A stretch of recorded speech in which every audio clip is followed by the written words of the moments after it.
after 22 months. It's finally here. Here to talk about it is our panel this week.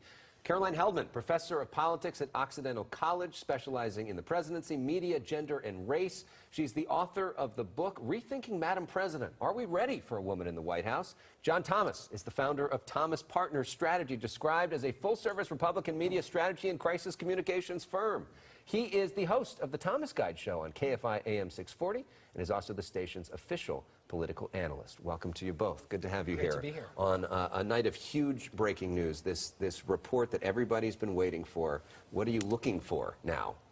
Well, the real question is if it's going to be made public or not, right? If there is enough in the report to move on impeachment, I think that we will see the House move on that immediately. But, I have some questions about whether or not we will actually have enough, Democrats will have enough to move forward. If they do, action will be immediate. If not, then it really becomes a question of whether or not there is enough here for perhaps other jurisdictions, like the southern jurisdiction in New York, to move forward against Trump. At the end of the day, though, the thing that I am most concerned about is Donald Trump stirring up strife and encouraging people to be very upset if they find something on him. And there have been, 34 indictments? So it's not that there's nothing there, but I'm a little concerned about Donald Trump's rhetoric around this and how he will respond if they actually do find either collusion or obstruction of justice.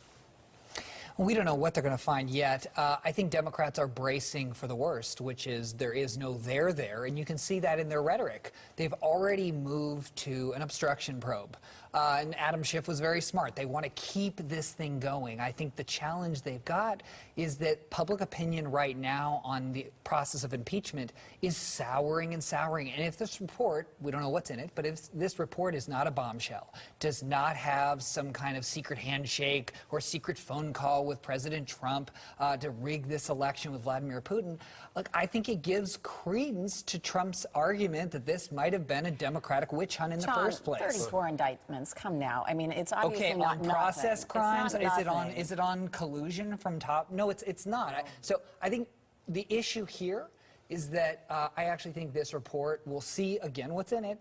But I think most folks in Washington are bracing that this might be, I hate to use the term, but a bit of a Nothingburger as it relates to the president himself. But the issue is more of a political one, and that's if they push through impeachment without a hard smoking gun.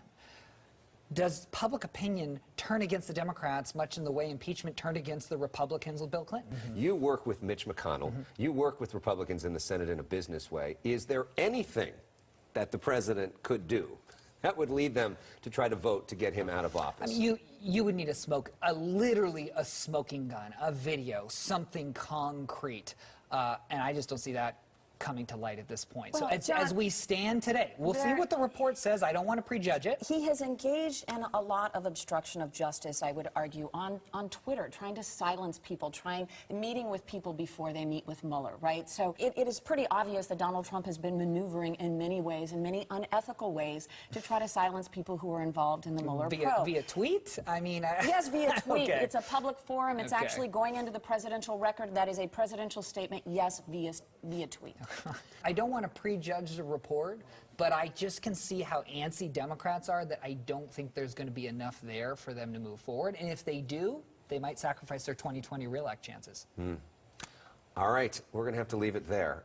We want to have a little bit of good news, so we want to give a shout out to our friends at UC Irvine. There's time come and gone. Back with our panel, John Thomas and Caroline Heldman. So Bernie Sanders, is it kind of like deja vu all over again?